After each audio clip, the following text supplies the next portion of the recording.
In al-Hasaka city, northeastern Syria, a family of 6 told Xinhua about their everyday struggle brought by the presence of U.S. forces in northeastern and eastern Syria.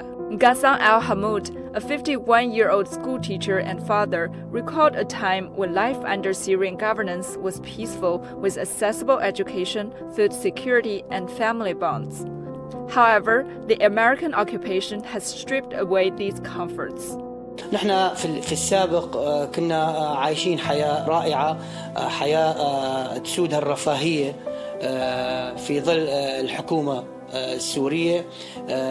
كل أدوات التعليم متوفرة، كل أدوات الأمن الغذائي متوفرة، كل الأدوات الحياتية المعيشية، العلاقات الأسرية، مسألة السفر من محافظة إلى أخرى.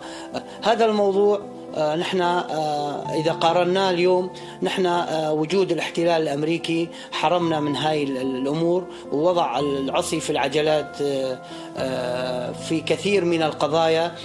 وجود الاحتلال الأمريكي ما زال ضاغط على الناس، كونه يسيطر على مقدرات البلد، يعني آبار النفط، المحاصيل الزراعية، المنافذ الحدودية، يعني فتح باب التهريب، فتح باب الفوضى في حتى تسويق المنتجات، تسويق المحاصيل، ضغط على الفلاح، إما يعني يبيع للاحتلال الأمريكي وأذرعه أو يحرق محاصيل الناس.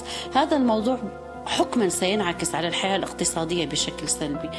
Qais Aliwi, a 32-year-old merchant and the brother of al-Batur, said the U.S. is the primary cause for the suffering endured by the Syrian people. وجود الاحتلال الأمريكي بسوريا وخاصة في المنطقة الشرقية عنا هو أثر بشكل مباشر وبشكل صريح على الحياة للشباب بشكل عام. يعني نحن اليوم المنحى الاقتصادي للشباب نحن تأثر بوجود، أو مو بس تأثر، هو انعدم. يعني فرص العمل للشباب انعدمت بشكل كامل بوجود هذا الاحتلال وبوجود قانون قيصر وبوجود سعر الصرف الدولار. طبعا هذا كله صناعة أمريكية.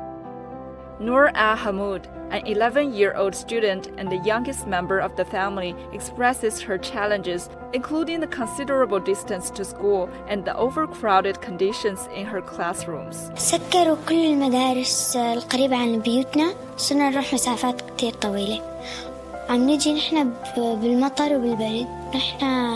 نحن الصف أكثر من 80 طالب، ما عم نركز نحن بسبب الاحتلال الأمريكي. نحن ما عم نعرف نعيش حياتنا كويس، نحن صغار لسه ما عرفنا حياتنا. As this family grapples with the harsh realities, their story echoes the broader struggle faced by communities in northeastern and eastern Syria. On the government level, officials have strongly denounced the losses caused by the U.S. occupation of oil fields in Syria. Oil Minister Faraz Hassan Kadur said in July that the U.S. occupation has led to economic losses of about $100 billion in Syria's energy sector.